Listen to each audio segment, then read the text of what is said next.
ஒரு கதவுன்றது திறக்கிறதுக்கும் மூடுறதுக்கும் இல்லாமல் ஒரு மர்மமான விஷயங்களையும் மறைக்கவும் ஒரு கதவாக இருந்தால் எப்படி இருக்கும்? அப்படி இந்த உலகத்தில் எக்கச்சக்கமான மர்மங்களுக்கு பின்னாடி ஒளிந்திருக்கிற கதவுகளை பற்றி தான் எந்த ஒரு வீடியோவில் பார்க்க போகிறோம். ஸோ எந்த ஒரு வீடியோ மற்ற வீடியோங்களோட வேறு லெவலில் இருக்க போது. ஸோ வாங்க ஸ்கிப் பண்ணாமல் வீடியோக்குள்ளே போகலாம். அப்படி இந்த ஒரு வீடியோவில் நம்ம முதலாக பார்க்க போகிற ஒரு பெரிய மர்மமான கதவு பேர் தான் தி ஃபேர்மவுண்ட் ஆஃப் ஸ்ப்ரிங்ஸ். நம்ம எல்லாருக்குமே கனடாவை பற்றி தெரிஞ்சிருக்கோம். கனடாவில் உள்ள ஒரு ஃபேமஸான ஹோட்டலில் ஒரு 3 பேர் வந்து தங்கியிருக்காங்க. அப்பா அம்மா ஒரு சின்ன குழந்தை. இவங்களும் நல்லா ஜாலியாக என்ஜாயபுளாக தான் இருந்திருக்காங்க. ஆனால் அடுத்த நாள் காலையில் இவங்க இருக்காங்கல்ல, அதாவது இந்த ஹஸ்பண்ட் இருக்கார்ல, இவர் என்ன பண்ணியிருக்காருன்னு பார்த்தீங்கன்னா அவங்க ஒய்ஃபையும் கொண்டுட்டு அவங்க குழந்தையுமே கொண்டுட்டு இவருமே கத்தி எடுத்து கழுத்து அறுத்துக்கிட்டு இருக்காரு. ஸோ அதுக்கப்புறமா என்னதான் ரத்த கரையெல்லாம் க்ளீன் பண்ணாலும் அப்பப்போ சில இதில் வந்து கத்துற மாதிரி, அப்புறம் அடிக்கடி வந்து இந்த கைகள் கால்கள்லாம் நடந்து போகிறப்போ ஒரு சவுண்டு வரும் பார்த்தீங்களா, அந்த கை எடுத்து நம்ம எங்கேயாவது இந்த செவுத்தில் வச்சோன்னா சப் சப்புன்னு சவுண்டு கேட்கும். அப்புறம் நடந்து வரப்போ ஒரு மாதிரி சவுண்டு. இது மட்டும் இல்லாமல் யாரோ ஒரு அழுகிற மாதிரி கத்துற மாதிரியான சவுண்டெல்லாம் கேட்டுக்கிட்டே இருக்குது. அப்புறம் அந்த ரத்த கரையோட அந்த கைகள் வந்து பார்த்திங்கன்னா கண்ணாடியில் இருக்குது. அது இன்னும் தான் க்ளீன் பண்ணாலும் அடுத்தடுத்து வருது. இது வந்து பார்த்திங்கன்னா அந்த ஒரு கனடாவில் உள்ள ஹோட்டலில் ரொம்பவும் பெரிய விஷயமாயிருக்கு. ஒரு பெரிய ஹோட்டலில் நடந்த ஒரே ஒரு ரூமில் நடந்த சம்பவம் இப்போ அந்த ஒரு ஃப்ளோர் ஃபுல்லாக பேய் பங்களா அப்படின்னு சொல்லப்படுது. அது மட்டும் இல்லாமல் இந்த ஒரு ஹோட்டல் வந்து எங்கே இருக்குன்னு பார்த்திங்கன்னா கனடாவில் ரொம்பவுமே தனிமைப்படுத்தப்பட்ட ஒரு ஹோட்டலாக தான் இருக்குது. மலைப்பகுதிகளுக்கு மேலே இருக்குது. ரொம்பவுமே குளிரான பகுதிகளுக்கு மேலே இருக்கிறதுனால இந்த ஒரு ஹோட்டல் ஐசோலேஷன் ஹோட்டல் அப்படின்றாங்க. அது மட்டும் இல்லாமல் ஒரு ரூமில் நடந்த சம்பவத்தினால இப்போ நிறையா ரூம், அதாவது இந்த ஹோட்டலே க்ளோஸ் பண்ணுற அளவுக்கு சம்பவம் நடந்துகிட்டு இருக்கு.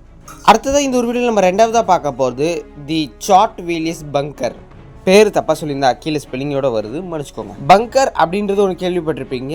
அதாவது ஒரு பெரிய பெரிய விஷயங்கள் ஊரில் நடக்கிறப்ப, அதாவது அந்த உலகம் அழியிறப்ப, இல்லைன்னா ஒரு பெரிய பிரச்சனை வரப்போ, சுனாமி அந்த மாதிரி வரப்ப, பங்கர் அப்படின்றது ஒரு அண்டர் கிரவுண்டில் செட் பண்ணப்பட்ட ஒரு பெரிய ஒரு ஸ்பேஸ்ன்னு சொல்லுவாங்க. ஸோ அது எதுக்காகன்னு பார்த்தீங்கன்னா முக்கியமான ஏதாவது பெரிய பெரிய தலைவர்கள், இன்னும் பெரிய பணக்காரர்கள் தங்கிறதுக்கான ஒரு இடம். ஏன்னா அந்த மேலே ஃபுல்லாக வந்து பிரச்சனையாக இருக்கிறப்ப கீழே வந்து பார்த்திங்கன்னா ஒரு குட்டி உலகமே ரெடி இருக்கும். அதாவது அதில் நம்ம சாப்பிட்டுக்கலாம், ஒரு சூப்பர் மார்க்கெட் இருக்கும், மெடிக்கல் ஃபெசிலிட்டிஸ் இருக்கும், ஜாலியாக தங்கிறதுக்கு பெட்ரூம், டாய்லெட்ஸ் அதெல்லாம் பக்காவே இருக்கும். பக்காவாக சூப்பராக இருக்கும் அந்த இடம் பார்க்கவே. இப்போ உலகத்தில் மேலே ஏதாவது ஆபத்து, சண்டை அந்த மாதிரி வந்ததுன்னா நம்ம இதில் போய் அண்டர் கிரவுண்டில் இருந்தால் நம்மளுக்கு ஒன்றுமே ஆகாது. அந்த இடம் ரொம்பவுமே சூப்பராக ஒரு மாடர்ன் சிட்டி மாதிரி இருக்கும். ஸோ இது பேர் தான் பங்கர் அப்படின்னு சொல்லுவாங்க.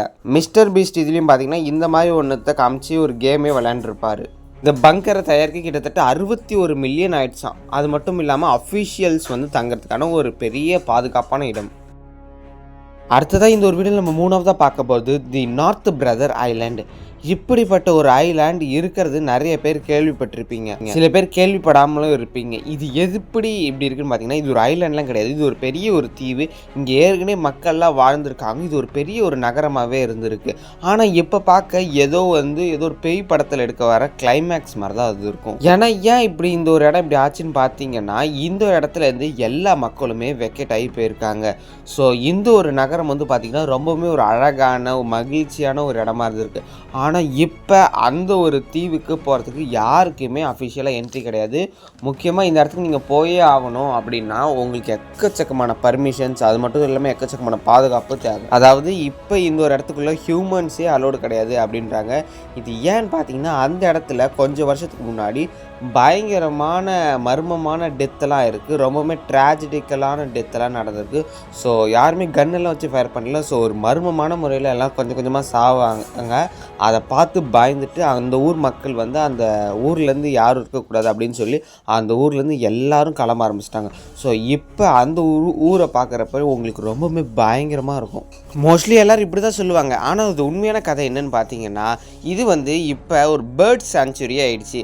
அது மட்டும் இல்லாமல் இங்கே போகிறதுக்கு யாருக்கும் அலோடு கிடையாது. ஆனால் சில பேர் என்ன சொல்கிறாங்கன்னா இங்கே நிறைய டெத் ஆனதும் அதனால் மக்கள் வெளில போனதாகவும் சொல்கிறாங்க. ஆனால் உண்மையான கதை வந்து பார்த்திங்கன்னா இது வந்து ஒரு பெரிய ஒரு ஹாஸ்பிட்டலாக இருந்திருக்கு. அதாவது இந்த குவாரண்டைன் டிசீஸ் எல்லாம் சரி பண்ணுறதுக்கான ஒரு ஹாஸ்பிட்டலாக இருந்திருக்கு. ஆனால் எதுக்காக இந்த ஹாஸ்பிட்டலை மூடினாங்க அப்படின்றது தெரியல. அது மட்டும் இல்லாமல் ஏன் இவ்வளோ பெரிய ஹாஸ்பிட்டலை இப்போ பேர்ட் சாங்சுரி ஆக்கிட்டாங்கன்னு தெரியல. ஆனால் இது எதுவும் ரெனோவேட் பண்ணல, பார்க்க இந்த மாதிரி தான் பயங்கரமாக இருக்கும். ஸோ இந்த ஒரு இடம் எங்கே இருக்குதுன்னு பார்த்தீங்கன்னா நியூயார்க் அப்படின்றது கேள்விப்பட்டிருப்பீங்களா, நியூயார்க் சிட்டியில் தான் எந்த ஒரு நார்த் பிரதர் ஐலாண்ட் இருக்குது. இப்போ இந்த ஒரு இடத்த வந்து நிறைய பேர் நிறைய விதமாக சொல்லிகிட்டு இருக்காங்க. முக்கியமாக இது வந்து ஒரு பேய் தீவு அப்படின்னு சில பேர் கதை கட்டுறாங்க. ஆனால் எவ்வளோ உண்மைன்னு தெரியல. அடுத்ததாக இந்த ஒரு வீடியோவில் நம்ம 4வதாக பார்க்க போகிறது தி எனிகிமேட்டிக் ஆஃப் பெரு. பெரு அப்படின்ற ஒரு இடத்துல இந்த மாதிரி ஒரு ஸ்டோன் மலையை பார்த்துருப்பீங்க. அதாவது இது ஒரு கல்மலை பார்க்க ரொம்பவுமே வேறு லெவலில் இருக்கும். ஸோ இதுக்கு போகிறதுக்கு எந்த வழியுமே இல்லைன்னு பார்த்தீங்கன்னா சின்னதாக ஒரு கதவு மாதிரி ஒன்று இருக்கும்.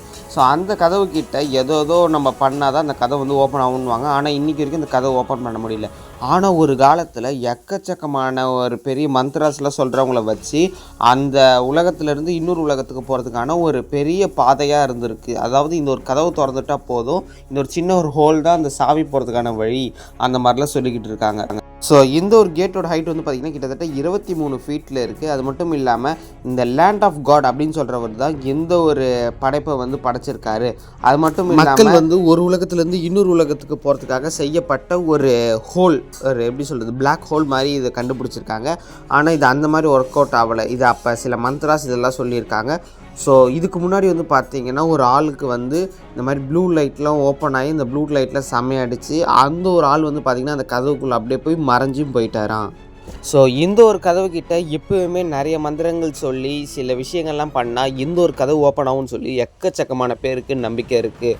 ஸோ அது இப்போ எவ்வளோ அளவு நம்பப்படுதுன்னு தெரியல. ஆனால் ஒரு காலத்தில் ஏற்கனவே ஒரு மனுஷங்க ஒரு லைட் அடித்து உள்ளே போய் மறைஞ்சும் போயிருக்காரு. அவர் இன்றைக்கி வந்து வரவே இல்லை, அப்படியே அவர் காணாமல் போயிட்டார் அப்படின்னு சொல்லிட்டு இருக்காங்க. ஸோ உங்களுக்கும் இந்த மாதிரி ஒரு பெரிய லைட் அடித்து அந்த வெளிச்சத்தில் நம்ம மறைஞ்சு போகிறது பிடிச்சிருக்கா பிடிக்கலையா அப்படின்றத கமெண்ட்டில் சொல்லுங்கள்.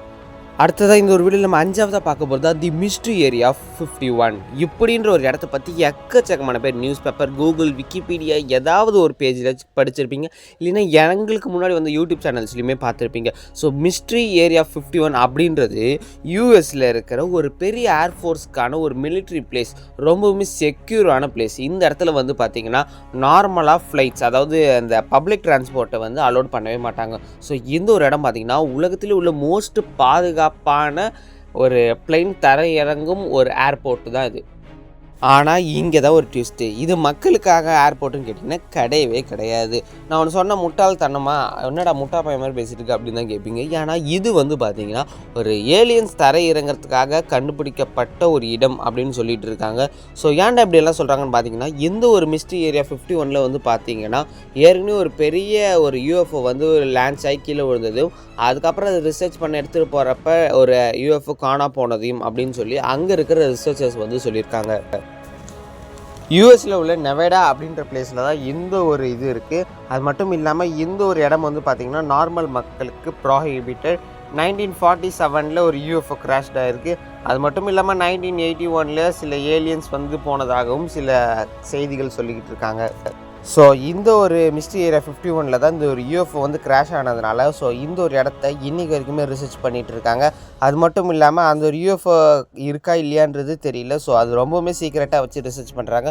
ஸோ அப்படியெல்லாம் இருந்துட்டால் ஏலியன் கூட நம்மளால் பேசக்கூட முடியும் வருங்காலத்தில்.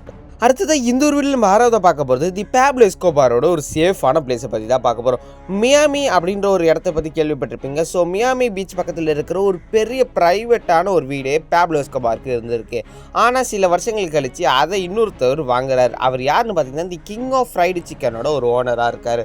ஸோ அப்படி அவர் இந்த வீடு ஆல்ட்ரேஷன் பண்ணுறப்ப ஒரு இடத்த இடிக்கிறாரு. ஸோ அப்படி அந்த இடத்த இடிக்கிறப்ப அவருக்கு ஒரு சின்ன ஒரு பாக்ஸ் கிடச்சிருக்கு. அதை பார்த்த இவருக்கு இங்கே ஏற்கனவே பேப்லோ எஸ்கோபார் தங்கியிருக்காரு. இவங்க எக்கச்சக்கமான இடத்துல பணங்கள், தங்கங்கள், புதையல்களை வந்து ஒளிச்சு வச்சுருப்பாங்க அப்படின்றத தெரிஞ்சுக்கிட்டாரு. ஸோ அப்படி அப்போ அந்த ஒரு பாக்ஸை பார்த்தோன்னே இவருக்கு கை காலெலாம் சும்மா நிற்கவே இல்லை, சும்மா ஜாலியாக இருக்கார். ஏன்னா அந்த ஒரு பாக்ஸுக்குள்ளே கன்ஃபார்ம் வந்து அவர் நினைக்கிறதோட எக்கச்சக்கமான அளவுக்கு பணம் கிடைக்கும். ஏன்னா அது வந்து ஒரு சின்ன வைரகமாக இருக்கலாம், இல்லைன்னா கோல்டு, இது ஏதாவது இருக்கலாம். ஏன்னா பேப்லோ எஸ்கோபார் இதுக்கு முன்னாடி வந்து கடத்தல் இந்த மாதிரிலாம் பண்ணிகிட்டு இருக்கப்ப அவர் நிறைய சம்பாதிக்கவும் செஞ்சுருப்பார். ஸோ அது கூட இதில் இருக்கும். ஸோ இதை கிடச்சவருக்கு செம்ம இன்டர்வியூலாம் கொடுத்து இந்த மாதிரி எனக்கு ஒரு விஷயம் கிடச்சிருக்கு, இந்த மாதிரி நான் இந்த வீடு ஃபுல்லாக தேட போகிறேன் அப்படின்ற ஒரு விஷயத்தையும் மக்களுக்கு சொல்கிறாரு. ஸோ அதுக்காக இந்த வீடு ஃபுல்லாக வந்து பார்த்திங்கன்னா தேடி இந்த சல்லடை போடுவாங்கன்னு அதுதான் அங்கே நடந்துக்கிட்டு இருக்கு. ஸோ பேப்லோ எஸ்கோபாரை பற்றி கன்ஃபார்ம் நம்ம கேள்விப்பட்டிருப்போம். அப்படி கேள்வி பண்ணினாலும் அவர் ஒரு பெரிய ஒரு கேங்ஸ்டர், ரொம்பவுமே ஒரு சூப்பரான ஆள்னே சொல்லலாம். ஸோ இந்த வீடியோ இதோட முடிச்சுக்கிறேன். இந்த வீடியோ பிடிச்சா லைக் பண்ணி ஷேர் பண்ணி மறக்காம நம்ம சேனலையும் சப்ஸ்கிரைப் பண்ணுறேன். இன்னொரு சூப்பர்வான வேறு லெவல் வீடியோவில் உங்களை சந்திக்கிறேன். அதுவரை உங்களிடமிருந்து நான் வீடியோ பெறுகிறேன். நன்றி, டாடா, பை, see you.